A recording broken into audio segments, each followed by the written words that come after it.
안녕하세요. 쭈부입니다. 오늘은 임신 초기 저에게 가장 큰 스트레스였던 출혈 증상과 갈색냉 극복 후기를 들려드리려고 합니다.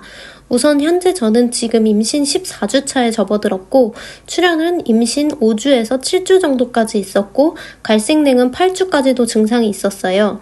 그래도 다행히 8주 이후로는 출혈과 갈색냉이 없어졌고 지금까지도 별 문제 없이 건강하게 지내고 있습니다. 대부분 저처럼 시간이 해결해주는 경우가 많지만 저도 그 당시에는 혹시 유산을 할까봐 너무 스트레스가 심했고 여러 가지 노력을 안 할 수 없었는데요. 제가 했던 노력과 증상을 모두 공유드릴 테니 조금이나마 시청하시는 임산부 여러분들이 안정을 찾으셨으면 좋겠습니다. 우선 제 증상은요. 소량 출혈이 거의 매일 나오는 형태였어요. 확실히 몸에 무리가 되면 출혈이 심해지는 형태였고 누워있으면 확실히 덜했습니다. 착상열로 보기에는 출혈이 너무 오랜 기간 동안 지속되었고 좀 덜 힘든 날에는 갈색냉으로 시작해서 더 무리하면 출혈로 이어지는 형태였어요. 생리대 중형을 하고 다녔었는데 라이너를 하기에는 조금 애매한 양이었고 중형을 하기에는 소량인 양이었다고 보시면 될 것 같아요. 착상열 같은 경우는 이것보다도 더 소량으로 나오고 3, 4일 정도면 사라진다고 하여 제가 겪었던 출혈이랑은 달랐습니다.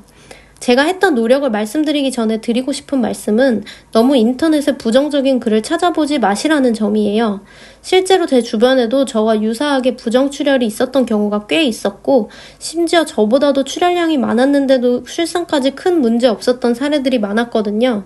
물론 저도 당시에는 엄청 검색해보고 매일 불안에 떨며 살았지만 시간이 지나고 보니 그럴 필요가 없었던 부분이었고 일어나지도 않은 일을 미리 걱정할 이유가 없는 것 같더라고요.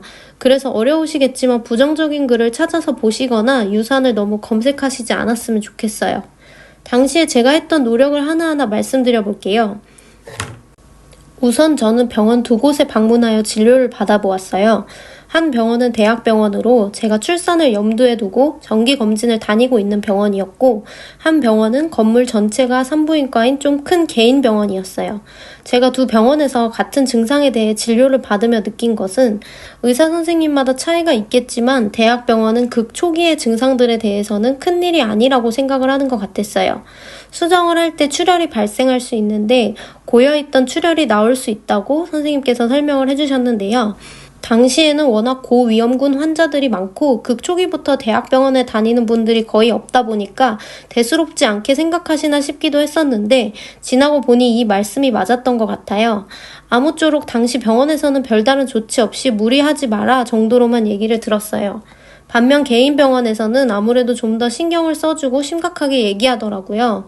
대학병원에서는 그럴 수 있다고 들었는데 개인 병원에서는 유산기가 있다고 들었고 유산 방지 주사와 약을 처방해 주셨어요. 유산 방지 주사는 대학병원 의사 선생님 말씀으로는 크게 효과가 없다고 하셨는데요. 저도 그 당시에는 뭐라도 했으면 좋겠어서 맞았지만 굳이 안 맞으셔도 되는 것 같아요. 처방해 주신 약은 좀 효과를 봤어요. 제가 처방받았던 약은 아스피린 프로펙트 정이라는 약이었는데 이 약을 먹고 출혈이 좀 줄어들었어요. 그래도 완전히 없어지진 않았었는데요. 실질적으로는 얼마나 도움되었는지 모르겠지만 당시 개인 병원에서 유산 방지 주사를 맞고 약 처방을 받은 것이 확실히 제 멘탈에 좀 도움이 되었어요. 그래서 현재 너무너무 불안하시다면 평소 다니는 병원에서 아무런 조치를 해주시지 않을 경우 다른 병원도 방문하여 조치를 받으시는 것도 정신건강을 위해서 추천드리고 싶어요. 그리고 인터넷에서 얻은 정보로 질유산균이 도움이 된다고 하여 질유산균도 구매하여 복용했었고요. 물론 제가 오래 먹은 건 아니라서 효과를 확실하게 말씀드리긴 어렵지만 냉에 큰 변화는 없었던 것 같아요. 연근 가루도 도움이 된다는 말이 있어서 샀었는데 이거는 결과적으로는 먹지 않아서 효과를 잘 모르겠네요. 사실 먹었어도 큰 도움은 안 되었을 것 같아요. 제일 추천드리고 싶은 부분은 휴식이에요. 저처럼 출혈이 활동을 하면 더 심해지시는 분들이라면 절대 무리하지 마시고 최대한 누워있는 시간을 많이 확보해주세요. 스트레스 받는 것도 조심하시고 스트레스 받는 상황 자체를 최대한 피하려고 한 것도 도움이 된 것 같아요. 피가 왈칵 쏟아지는 것이 아니라면 유산되는 경우보다 시간이 지나면 출혈이 사라지는 사례가 훨씬 더 많으니 할 수 있는 노력은 하시되 너무 스트레스 받지 마시고요.